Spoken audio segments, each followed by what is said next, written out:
பாதுகாப்பு அன்னைக்குல நான் எந்த சந்தர்ப்பத்திலையும் புலிகளை தேடி போனது கிடையாது, வேட்டியாடினது கிடையாது. ஆனால் அரசியல் ரீதியாக நான் அதை விமர்சித்தது உண்டு. அதாவது அவர்கள் போற போக்கு, புலிகள் போற போக்கு, மக்களையும் அழிச்சு தங்களையும் அழிக்க போகுது. இப்போ கிட்டடியில கூட ஒரு ஒரு சைக்கிள் ஓடுற கட்சியினுடைய ஒரு செயலாளர் சொல்லியிருந்தார், கடந்த காலத்தில் தங்களுடைய தலைவர் பிரபாகரன் இருக்கைக்குள்ள தமிழ் தேசிய கூட்டமைப்புகளை என்னையும் உள்வாங்கிறதுக்கு, தங்களை சிவானந்தாவை இபிடிபியை உள்வாங்கிறதுக்கான முயற்சிகள் மேற்கொள்ளப்பட்டது சரியில்லை என்று சொல்லி, ஏன்னா நான் அதை விரும்பி இருக்கேன். ஒரு கைது ஒன்று ஏற்பட்டது, எல்லாரும் கேள்விப்பட்டிருப்பீர்கள். சில பேருக்கு சந்தோஷம், சில பேருக்கு கவலை. ஒரு கைத்துப்பாக்கி சம்பந்தமான ஒரு பிரச்சனை 2025 இது வழக்கில் இருக்கிறபடியினால் நான் உங்களுக்கு இதை வெளிப்படுத்த கூட, இருந்தாலும் ஒரு தவறான வழிமுறை, மக்களை அழிக்கின்ற வழிமுறை. அதாவது புலிகள்ல இருந்து இறந்தாலும் அந்த அந்த அவர்கள் வானத்தில் இருந்தோ வேற கிரகத்திலிருந்து வந்தவர்கள் அல்ல, அவர்களும் எங்களுடைய சமூகத்தினுடைய பிள்ளைகள். அப்ப அந்த இறப்பு, அந்த அழிவு எங்களையும் பாதிக்கும். அந்த வகையில தான் நான் பிரச்சனையை பார்த்து நானே ஒழிய, அவர்கள் வேற இயக்கத்தை சேர்ந்தவர்கள் என்ற வகையில அந்த அழிவுகளை, அந்த இறப்புகளை நான் சந்தோஷம் கொண்டாடினது கிடையாது. ஒரு கைது ஒன்று ஏற்பட்டது, எல்லாரும் கேள்விப்பட்டிருப்பீர்கள். சில பேருக்கு சந்தோஷம், சில பேருக்கு கவலை. ஏன்னா 5 ஆளுக்கு இப்படி நடந்துட்டேன். வேறு சில பேர் எதிர்பார்த்து கொண்டிருந்தவ ஏதாவது ஒன்று நடக்க வேணும் என்று. கடந்த காலத்தில் என்மேல என்னை கொள்றதுக்கு பல முயற்சிகள் மேற்கொள்ளப்பட்டது. அவையில துரதிர்ஷ்டமா என்னவோ தெரியல, அது முடிய இல்லை. அதே போல அந்த சமகாலத்தில் என்மேல சேறு பூசினவர், அந்த முயற்சியும் அவர்கள் நினைச்சது போல நடந்து முடிய இல்லை. நான் தொடர்ந்தும் இருக்கிறேன். அப்ப இந்த ஆட்சியாளர்கள் ஆட்சிக்கு வந்தவுடனே அந்த ஆட்சியாளர்களுடைய பேரில் பல பேர் பல கருத்துக்களை சொன்னவர். இவர் அந்த கைது செய்ய போயினோம், இந்த கைது செய்ய போனோம், அந்த ஊழல், இந்த ஊழல், அந்த கொலை, இந்த கொலை எல்லாம் கணக்க சொல்லிச்சுனா. ஆனால் இதுவரை 1.5 வருஷம் கடந்துட்டு நடக்க இல்லை. ஆனால் கடைசியில ஒரு துப்பாக்கி, ஒரு கைத்துப்பாக்கி சம்பந்தமான ஒரு பிரச்சனை 2025 இது வழக்கில் இருக்கிறபடியினால் நான் உங்களுக்கு இதை வெளிப்படுத்த கூட, இருந்தாலும் நீங்கள் அது சம்பந்தமாக ஒரு தெளிவில்லாமல் இருக்கலாம்ன்றதுக்காண்டி நான் சுருக்கமாக சொல்றேன். அதாவது 25 வருஷங்களுக்கு முதல் எங்களுடைய பாதுகாப்புக்காக, பாதுகாப்பு அன்னைக்குல நான் எந்த சந்தர்ப்பத்திலையும் புலிகளை தேடி போனது கிடையாது, வேட்டியாடினது கிடையாது. ஆனால் அரசியல் ரீதியாக நான் அதை விமர்சித்தது உண்டு. அதாவது அவர்கள் போற போக்கு, புலிகள் போற போக்கு, மக்களையும் அழிச்சு தங்களையும் அழிக்க போகுது.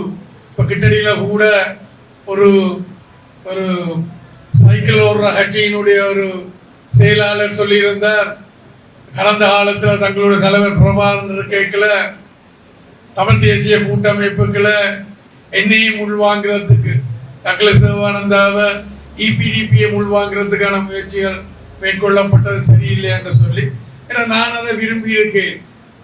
ஒரு தவறான வழிமுறை, மக்களை அழிக்கின்ற வழிமுறை. அதாவது புலிகள்ல இருந்து இறந்தாலும் அந்த அந்த அவர்கள் வானத்தில் இருந்தோ வேற கிரகத்திலிருந்து வந்தவர்கள் அல்ல, அவர்களும் எங்களுடைய சமூகத்தினுடைய பிள்ளைகள். அப்ப அந்த இறப்பு, அந்த அழிவு எங்களையும் பாதிக்கும். அந்த வகையில தான் நான் பிரச்சனையை பார்த்து நானே ஒழிய, அவர்கள் வேற இயக்கத்தை சேர்ந்தவர்கள் என்ற வகையில அந்த அழிவுகளை, அந்த இறப்புகளை நான் சந்தோஷம் கொண்டாடினது கிடையாது. அப்ப அப்ப இந்த விடயத்துல அந்த கைத்துப்பாக்கி ஏதோ ஒரு வகையில ஒரு பாதாள உலகத்தினுடைய கைக்கு போயிட்டுது என்றதுதான் அந்த அந்த குற்றச்சாட்டு. அப்ப சிஐடியினர் தாங்கள் 2020ஆம் ஆண்டுல இருந்து முயற்சி பண்ணது எனக்கு எந்த ஒரு வாக்கு மூலம் எடுக்க வேணும். ஆனா அது எனக்கு தெரியாது. தாங்கள் சபாநாயகர் கூடாக முயற்சி பண்ணினு சொல்லிச்சுன்னா அஞ்சன் சபாநாயகர் சொன்னா சபாநாயகர் எனக்கு எழுதி போட்டு உங்களுக்கு பிரதி போட்டிருப்பேன், உங்களுக்கு பிரதி வந்ததா நீங்கள் வர இல்லைன்னு சொல்றீங்க. அப்ப அவர் எனக்கு எழுதி இருக்க மாட்டார். அப்ப நீங்கள் அவர்கிட்ட சொன்னதா இல்லையான்றது எனக்கு தெரியாது. ஆனா அவர் எனக்கு அதை பற்றி ஒன்றும் சொல்லி. அப்ப நீங்கள் இப்ப கேட்டிருக்கிறீங்க, நான் வந்திருக்கிறேன். நான் ஒழிச்சு விட வேண்டிய பிரபாதிக்கு நான் ஒழிச்சு விடாததான் உங்களுக்கு நான் ஏன் ஒழிச்சு விட வேணும்? நான் அப்படியான ஒரு பயத்திலேயோ அப்படியான ஒரு தவறான சிந்தனைகளோடய நான் வாழ இல்லை என்று அவர்களுக்கு என்னுடைய முறைப்பாட்டில் கொடுத்திருந்தேன். அப்ப அந்த துப்பாக்கி அவர்களுடைய கைக்கு போயிருக்குது. அப்ப என்னென்று போனது எனக்கு தெரியாது.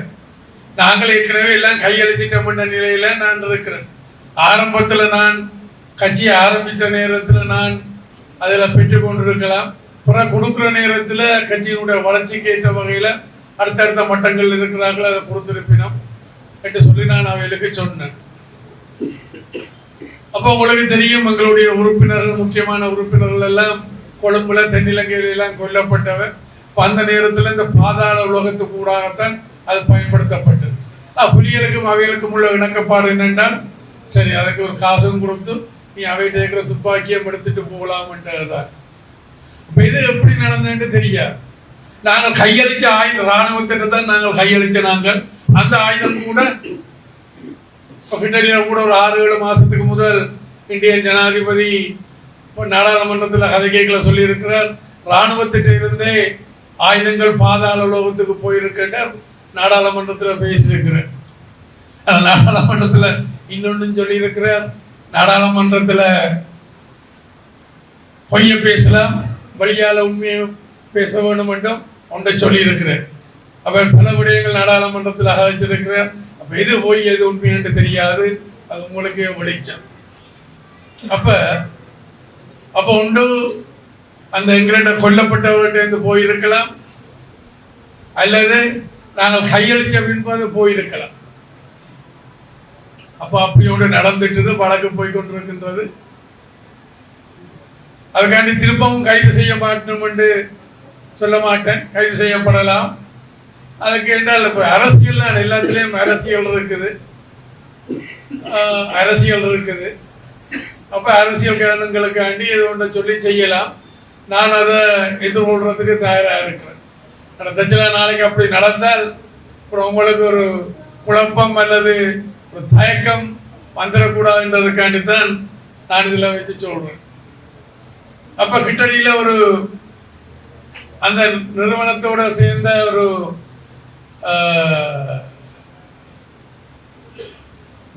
அதுக்கு பொறுப்பா இருந்தவர் 80ஆம் ஆண்டு என்ன கைது செய்ய சிஐடி கைது செய்ய கைது செய்தவர், கட்டி தூக்கி எல்லாம் அடிச்சவர். அப்போ 80ஆம் ஆண்டு. இந்த முறை அப்படி ஒன்றும் செய்ய இல்லை. அப்ப அவரோட கதை கேட்கல சொன்னார், நீங்கள் ரொம்ப அதிர்ஷ்டசாலி என்ற பல இதுகள்ல இருந்து நீங்கள் தப்பி வந்திருக்கிறீர்கள். கொலைகள்ல இருந்து, அவதூறுகள்ல இருந்து, பல இதுகள்ல இருந்தெல்லாம் நீங்கள் தப்பி வந்திருக்கிறீர்கள். நீங்கள் ஒரு அதிர்ஷ்டசாலி என்று சொன்னார்.